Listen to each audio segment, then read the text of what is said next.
Welcome! In today's guide, we'll show you how to format text in bold on WhatsApp. This simple trick can help you emphasize key points in your messages and make them stand out. Let's dive right into the steps. First, open the WhatsApp app on your device. Whether you're using Android or iPhone, this method works seamlessly across both platforms.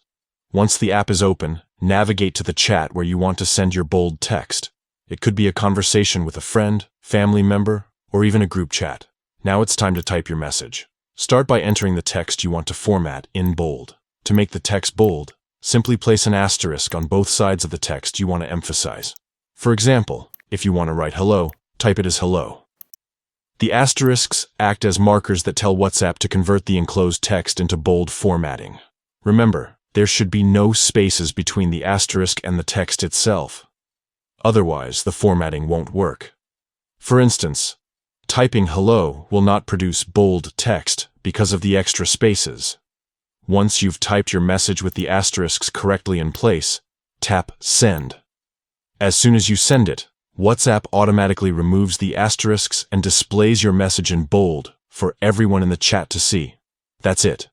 You've successfully learned how to format text in bold on WhatsApp. This feature is perfect for highlighting important information or giving extra emphasis to specific words or phrases in your conversations. Feel free to experiment with this formatting trick and use it creatively in your chats. Thank you for tuning in, and happy messaging!